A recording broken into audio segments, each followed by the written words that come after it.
You're listening to the Living Inside Out podcast, and I'm your host, Toks Aruoture. This is episode 43. Welcome to the Living Inside Out podcast, where we believe in enlarging the place of our tent. Episode 43 is Entrepreneurship, How Small Thinking Can Stifle Expansion. Because it can. If this is your first time listening, I am thrilled you're here. You are probably on the verge of transitioning, and if that is the case, it's for you. Transitioning could be in business or your career or relationship, or maybe even in your body. You have either come out of or perhaps just gone into a season of challenging health, or perhaps you are going into or have just gone into a season of a healthier lifestyle. Either way, shifts is what we do here, and we welcome every type of transition because I believe we were created with the resources needed to live the life we desire, but our resources or our gifts are buried under limiting beliefs. And yet, it is milestones like these that shake us up on the inside and expose what lies beneath. And it's when you get a glimpse of what lies beneath, when you get that flash of your own gems, you end up wanting to see more of it and have access to it. And then you find a podcast like the Living Inside Out one. How have you been? What's been happening with you? I hope you've been well. I hope you've had great weather where you are.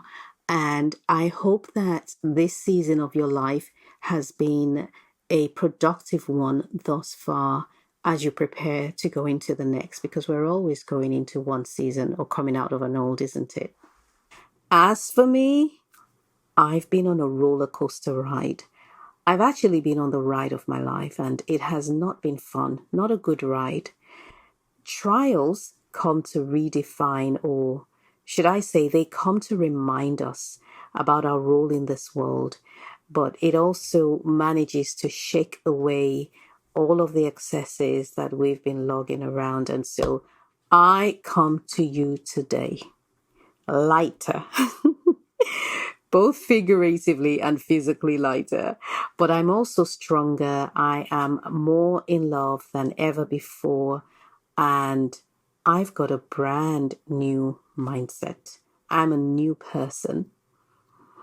If you are listening for the first time, welcome, because you're just going to love this new and improved version, which is being unveiled even as you're listening. And I can't wait to share more in detail later on when this particular season of my life is over, which is coming to an end very quickly, and I enter into a brand new one. So this podcast is published every Saturday morning, and to ensure you don't miss a single episode, it's best that you subscribe. You can subscribe on Apple or Spotify, anywhere where podcasts are played, or even on YouTube. I always forget that I record, that this goes onto my YouTube channel, because I really don't do much with YouTube at the moment, and the podcast automatically just goes on there. So if you're a YouTube person, then you can subscribe to my YouTube channel, where every single episode is published there, also on Saturday mornings. And of course, if you want to bless your friends, here's how you're going to do it. Share this episode with them. That's all. That's all you need to do. Just share it with someone that you love. Today, I want to share my thoughts on the mindsets and habits that keep us paralyzed when the green light is on. Because I'm sure you've been there. Everything is set in place. There's no reason why you shouldn't be bounding forward, but somehow you just stay stuck, and there's always a reason why. So we're going to get into 4 small-minded mindsets that are common in entrepreneurship. But before I go into that, I've got to tell you quickly that the Rockstar Story Workshop will be held on the 31st of July, which is this coming Saturday at 6 p.m. This is an online class. I get to teach you how to tell a compelling story, your rockstar story. And this is the gist that you will be serving up. The one that will have people rushing to align with you just to help you on your journey.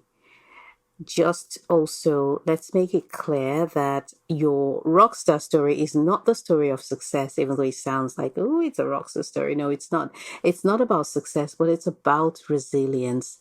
And it's about taking the power of your past experiences, especially the regrets and the ones you're ashamed of, and using it to carve out a new path for yourself. I share mine in episodes 1 and 2 of this podcast. So if you haven't listened to it before, you want to head back to episode 1 once you're done with this, and then go on to 2 and 3 and 4 and work your way back up, because every single episode is packed with gems. That's what you people tell me. Everyone tells me that. So I'm believing, but I know that to be true. So head to episode 1 and start listening from the beginning. The benefit of rewriting your story is that the thing that once shamed you will now become the tool to move you forward.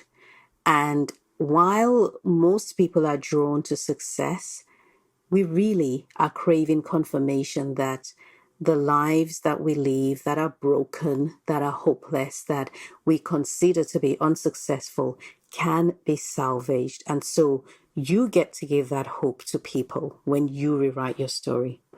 And so for the past, I think 3, maybe 4 episodes, we've been talking all about entrepreneurship. My favorite topic under the sun, well, one of my favorite topics, I have a few. One of my favorite topics is talking about business, because I have been in business for nearly 2 decades and I've grown over the years. Thankfully, thank you very much. You've got to grow. If you've been in business for 2 decades and you don't grow, then you need to be listening to this podcast, because I was stagnant for a very long time. And I am passionate also about sharing my experiences for one reason: to stop you recreating the wheel of failure.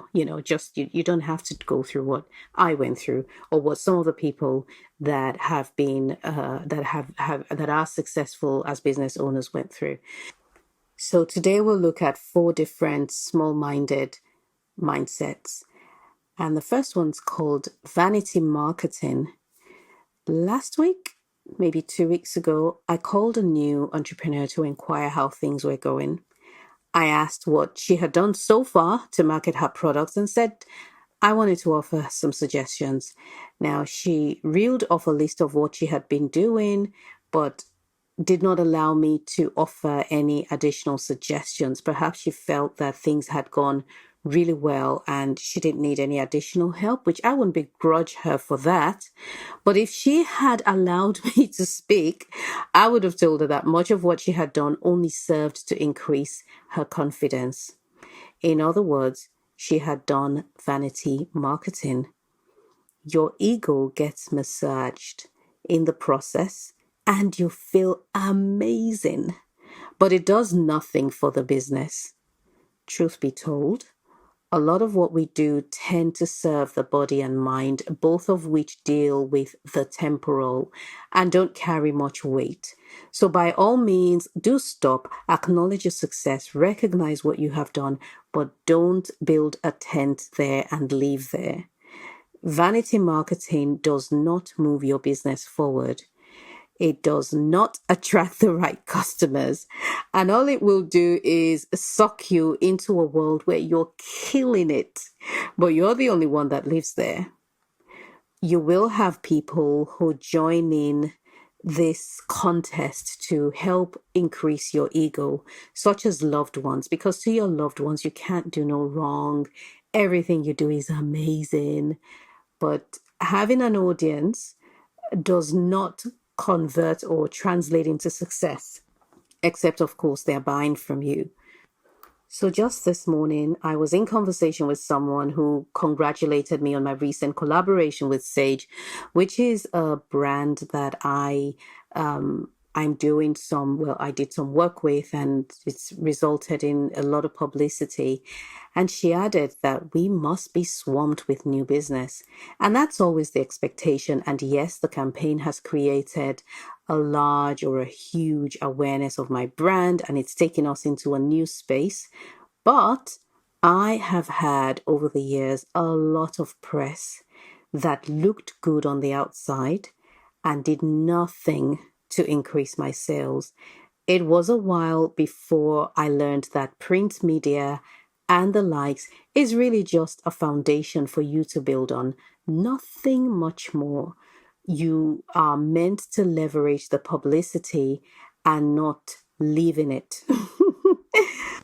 And so you leverage and build on it, and don't expect it to directly or immediately generate revenue. Managing your expectation is key, but it's going to be hard for you to do so if your attention is on your ego and not the business. Number 2, embellishing your appearance. Now, when it comes to entering new territory, you may find that your focus is not on being, but on appearing to be and on feeling like you are.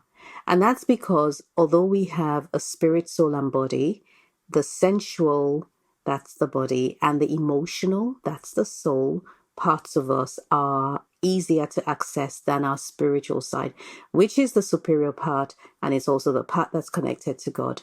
And so you may embellish yourself to appear more worthy of this space that you have entered into, or so that you can feel like you are the part or you have earned the part.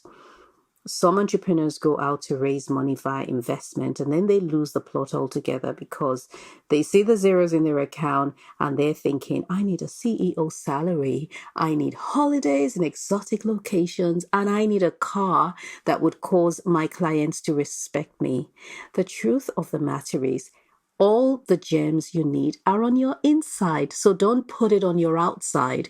It doesn't need to be, you don't need to be encrusted with gems and diamonds to inform people of your worth, because your worth is not found outside of you. It's found inside of you.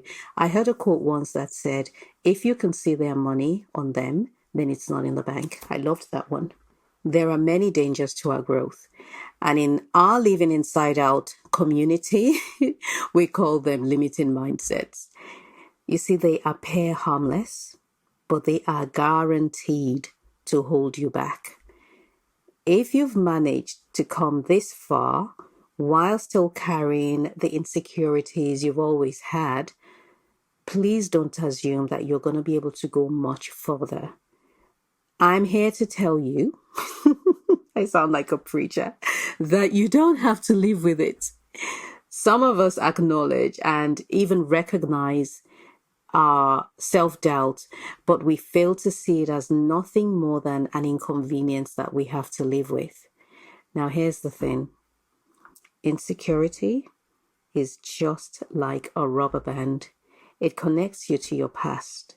And yes, you can stretch and you can travel some distance, but you will never run free. You'll always return to a default starting point. And as I think about my journey, that is really that's been the story of my life, where I seem to excel to a certain point and then I get yanked right back. And I remember having so many days and nights of frustration where I would get maybe a really nice project or a large order, and then I'm like, this is it. Finally, we've crossed the threshold. Finally, we've made it. And then something would just come and set us right back. And that's the picture I have of limiting beliefs, because I know that much of my failures and my challenges in my business journey were all due to my mindset. But the good thing about it is that God doesn't waste our experiences, and every single one of them served to help me evolve into who I am today. So I'm not knocking failure. As a matter of fact, I celebrate it through the Rockstar story, and I'm not knocking I'm not even knocking limiting mindsets, because the truth is no one was born with, or perhaps we were born, but we grew as we got older. We began to pick up these layers of stuff from childhood and teenage years that ended up covering our true gems. And that's why I record this podcast, because I believe that everyone is gifted, but the limiting beliefs, which are like layers of stuff, hide our gifts and stop us from accessing it. And it was only when I began to become more introspective and I chose courageously, should I say, chose to live authentically, that my gifts began to come out. And I thought, I've got to share this. And here we are. And so when you live with an emotional instability, it will stop you from becoming all that you were created to be, all that you're capable of being. You will start. You will even grow, but after a while, you'll plateau and the growth will stop. And it doesn't have to. There are various ways limitations show up. In the episode on toxic friendships, can't remember what number that is, but it's called Toxic Friendships. I shared about someone I used to be friends with who held me back from growing. Because every time I was on the verge of embracing the pain of growth, she was right there to put some salve on it and tell me what I wanted to hear, that there was an easier way, or God didn't want me to suffer, or there's a shortcut. But would you agree that there is such a thing as growing pains? Every life-changing lesson I've ever had came to me at a cost, and I'm pretty certain that that's also your story. But it took me years to grasp the truth. Life is hard. Business is hard. There are no shortcuts. Please, run away from anyone who touts a get successful quick solution or get rich quick solution. We must understand that trials and challenges are nothing more than muscle building exercises that will enable you to eventually hold the weight of your future success. These experiences and these trials also will teach you courage and inspire resilience in you, because you need courage and you need resilience to be able to manifest that vision that you alone can see, because people are going to tell you you're mad. How do you think you're going to achieve that? You must be nuts. Well, you need courage to be able to manifest your dreams. And when you step out the first time, it's not going to happen. And so you need resilience to keep going until it happens. The reason we enhance our appearance is that we've got this image of what a successful business person should look like. And that picture does not come from within you, but it comes from your outside. Then we go through the trouble of force-fitting ourselves into this image that we have conjured up, and we call that hard work. It's not hard work. It is work, but it's not productive, because not all work is productive. And so while business can be challenging, I believe we have everything we need to navigate the challenges that we come across. But when you have unnecessary problems is when you are trying to fit yourself into a mold that's not yours, but you admire. You're not going to fit in there. And all the sleepless nights and all the work and all of the inventions is still not going to change the shape of that mold. So to the outside world, you're working hard. To yourself, you are being productive, but really you're not. If you find yourself creating the appearance of wealth as opposed to working on your craft, you may have fallen into a trap. My third small-minded mindset is reveling in your wins. I read a quote once that said, "A good trader makes a trade and celebrates. A great trader doesn't, because he has already moved on." As a new business owner, there is something magical about that first sale, that first newspaper article, or your first repeat order. I believe God places these markers on our path to keep us going. The trouble begins when you stay too long in the place of celebration and you begin to miss other opportunities that will help you grow and learn. Reveling in your wins, celebrating for too long is time wasting. I'm not saying don't acknowledge. By all means, acknowledge, celebrate, treat yourself, but don't build an altar there and worship. And here's what it looked like in my own life. At the start of my business, I faced the challenge of getting suppliers to believe in me, but I couldn't blame them. I had no capital. I had no evidence that my idea for a luxury baby brand would work.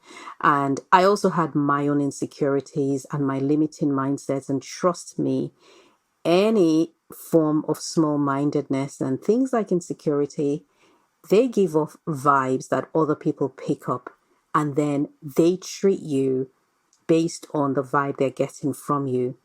And so with each rejection, I created a compendium of comebacks and responses and solutions that addressed the supplier's reluctance or their fear. And so before long, I was able to start converting no's into yeses, which was pure joy. And it felt like I was winning. Every time someone who had said no now changed their mind because I spoke to them, I felt affirmed. I felt like a real businesswoman. Until months later, I admitted to myself that I was stuck on those yeses. I wasn't doing anything with those new suppliers. I wasn't doing anything in my business. This had become a game to me. It had become a challenge. And my prize was getting them to say yes. This became my new goal. I had taken my eyes off building the business, and instead I had now focused on turning rejections around. I was now reveling in my wins. Don't be like me. Don't be like the old Toks. Perhaps you're stuck at that first order and you can't move past it.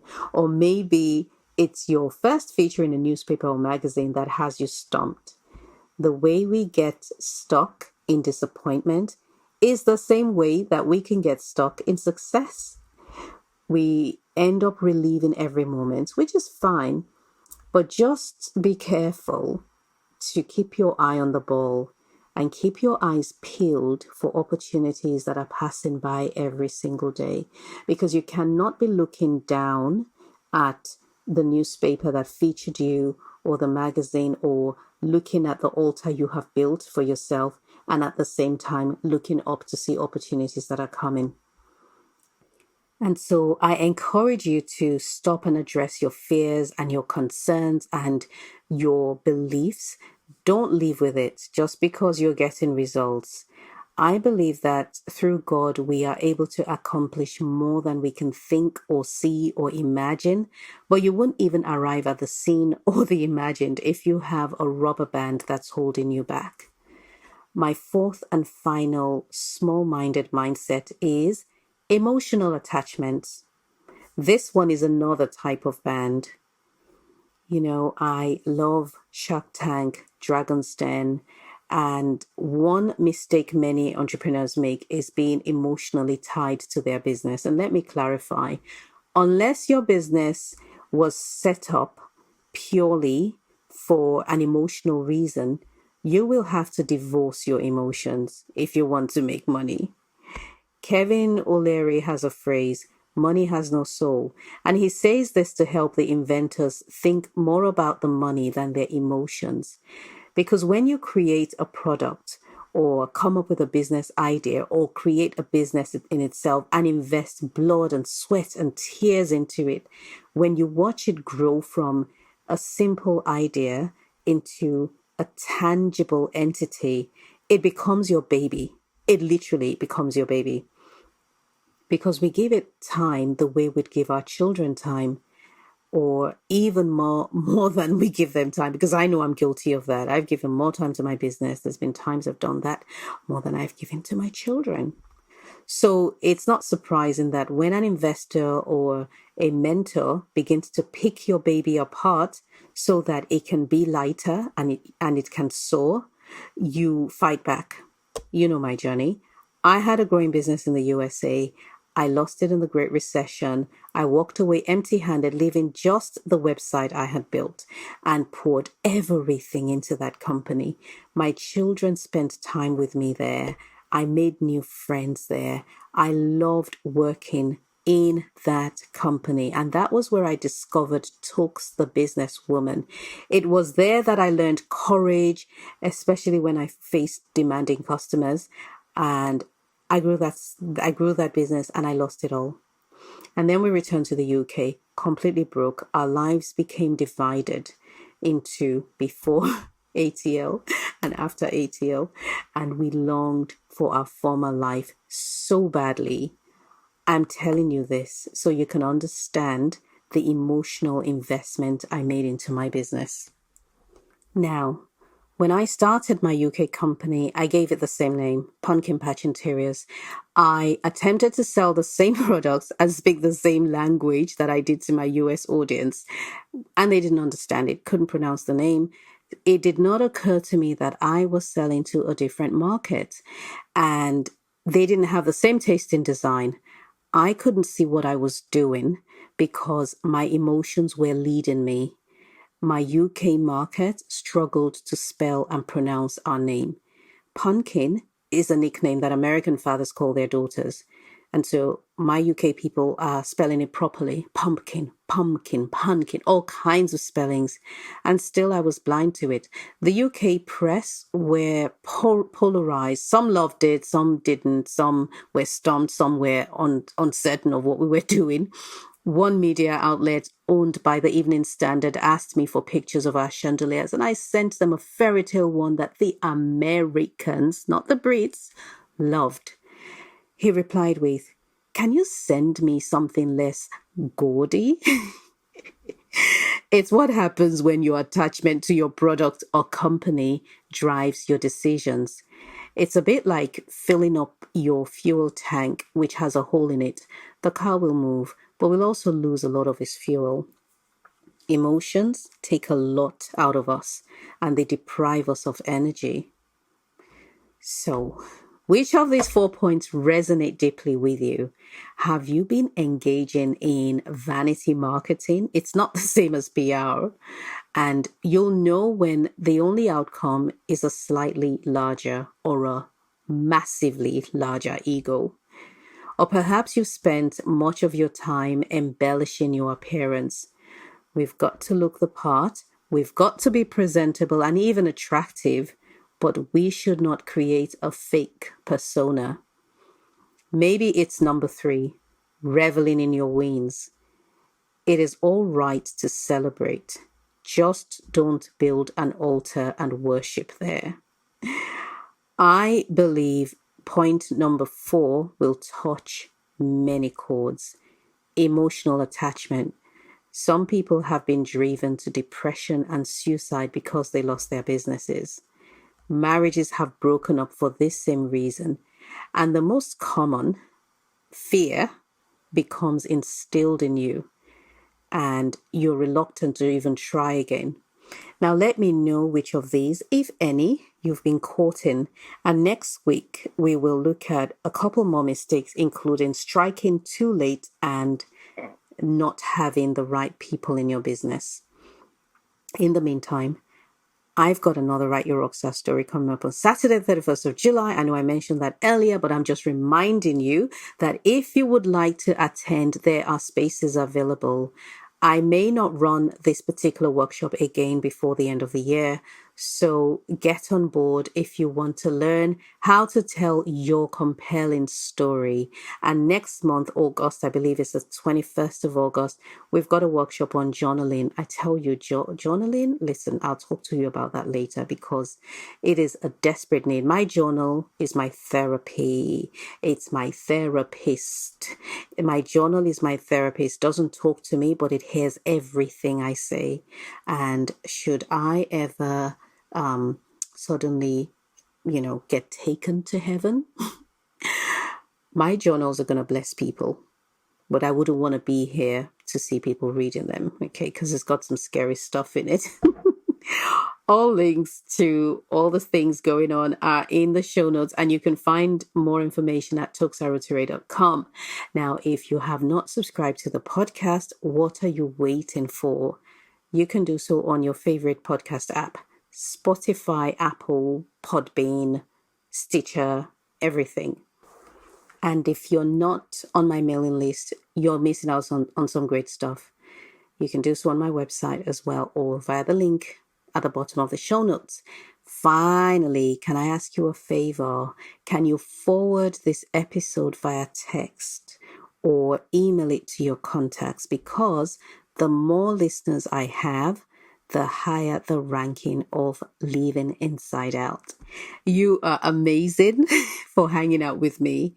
I look forward to connecting with you next week, but even better, let's just heat it up on social media, and don't forget to live from the inside out. Have a lovely week.